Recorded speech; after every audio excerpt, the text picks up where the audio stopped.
So, ladies and gentlemen, ang ganda-ganda. So, dito tayo ngayon sa aking farm. Hello everyone! Welcome po dito sa aking farm. Ang aking itinatagong farm dito sa the Netherlands. Siyempre, usong-uso ngayon mga kapatid ang may patulips si Mayora. So, the air is so fresh. The smell is so fresh. And yours truly is not really fresh. So, yours truly is not really fresh. Nakakasakit naman ang damdamin yun. Pero anyways, ito ang aking kaligayahan for this video, for today's video. So, ayan na. Daming mga tao rin dito.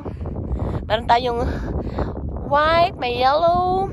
Nandun kanina yung red sa kabilang tulay. So, look at that. Look at my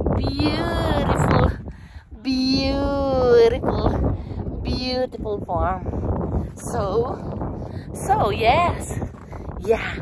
So, abangan natin mga kapatid, diba? But look at that. Meron ako isang hugot dito.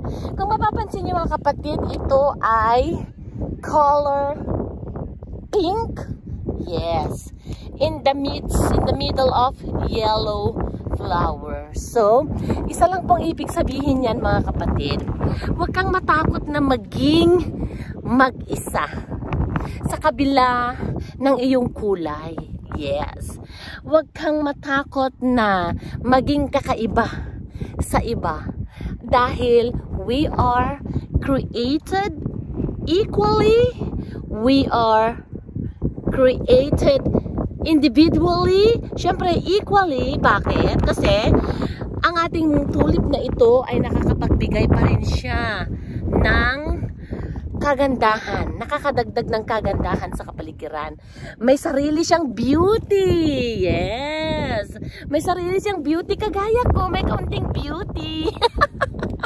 May sarili siyang beauty, may kaunting beauty na natitira kapag hindi siya puyat. So, yun na nga mga kapatid. Huwag kang matakot na mag-isa. Kagaya na naman itong isang ito.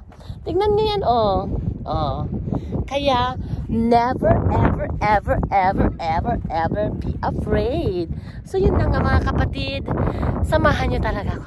Kasi ang mata ko ay busy. Ang ganda-ganda lang talaga niya. Imagine that. Ang ganda-ganda lang talaga niyang kapaligiran na ito. Ang sarap sa paningin. Ang sarap sa paningin. Parang nakaka-relax. Ang sarap na matulog eh. Kaya wala akong dalang papag. Diba? So, marami tayong trivia tungkol sa tulips. Ang tulips ay isa sa mga pinakamamahal na flower dito sa Europe. Why? Kasi ang tulip ay nakakabighani dahil nagiging realistic yung mga paintings and everything. Kasi meron siyang sariling ganda. Kagaya ko. Meron din akong sarili. Meron din akong sarili. Ewan ko na lang kung ganda yung pinag-uusapan natin. Pero, yeah. Meron din na tayong kanya-kanyang sariling ganda. Yes. Kaya, ang tulip, ang ibig sabihin nito ay deeply and pure love. Kasi, as you can see mga kapatid, iba yung feeling eh. Iba yung feeling. Pag nasa dagat, kaiba din yung feeling. May mga kabundukan, kaiba yung feeling. Pero sa mga bulaklak na ganito, talaga, ibang-iba ang pakiramdam. Kaya, tuloy naniniwala ako sa kasabihan na ang magandang garden ay pinaparesan ng magandang nilalang. Charis! Joke lang yung mga kapatid. Inaano ko lang kayo habang nilalakad-lakad natin ito. Habang trip ko kayo, makikita nyo talaga na super ganda. Ang gandang dami. Kaya ngayon pupunta tayo habang naglalakad ako sa gitna. Pupunta tayo doon sa may parte. O, kagaya na naman nito mga kapatid. Ibang variety na naman ito. Ayan, ibang variety na naman siya. O, diba? Naihalo siya sa gitna ng kagandahan. Kaya wag kayong matatakot na mag-isa kasi beauty is in the eye of the beholder. Tama ba yun? Pero basta wala akong masabi. Talaga lang ang ganda-ganda lang mga kapatid. Oo. Ang ganda-ganda. Kasi season ngayon ito yung tinatawag ng flower of spring. Yun. Kapag spring na dito, ito na nag-aabang na kaming lahat. Kung saan at ano ang magandang gawin at bisitahin. By the way, hindi to, wala ako sa Netherlands ngayon kasi sa Netherlands napuntahan ko na yung Keukenhof. So, sabi ko why not itry ko naman na pumunta sa mga ibang plantation. Medyo yung boses ko garalgal kasi medyo may sipon.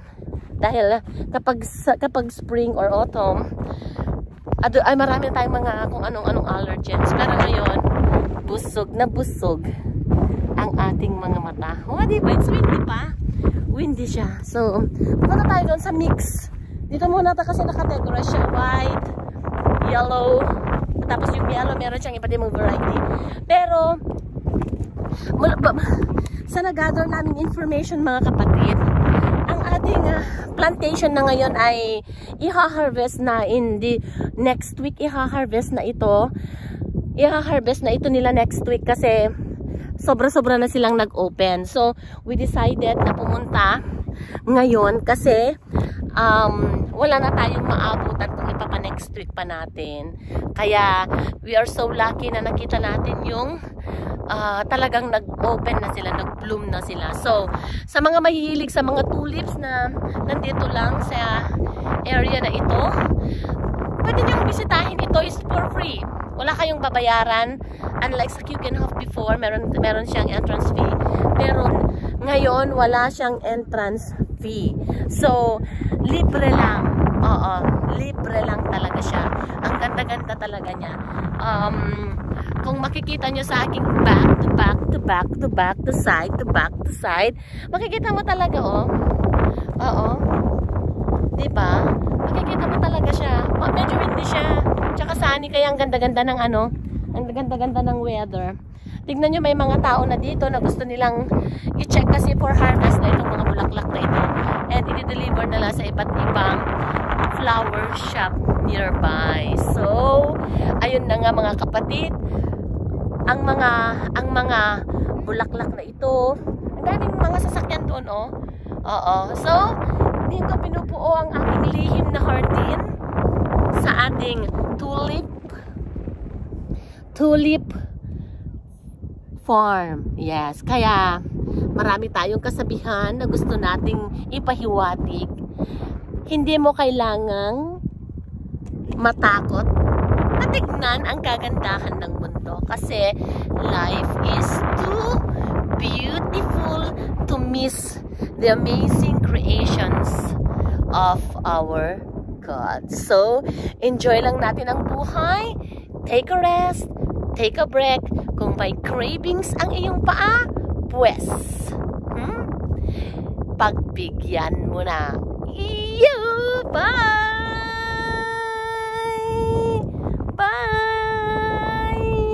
Bye! Bye! Bye! Sus me, nahilo yata ako. Nahilo yata ako. Oh my God. So, bye!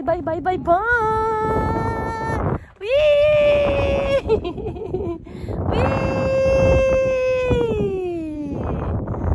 Whee!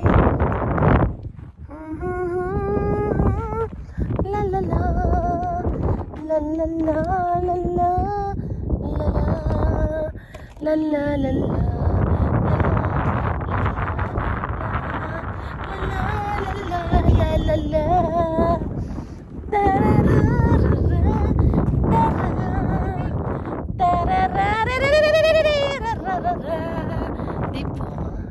So yeah, so beautiful as me, beautiful as me. So, kuha ko muna ng maraming mga pictures.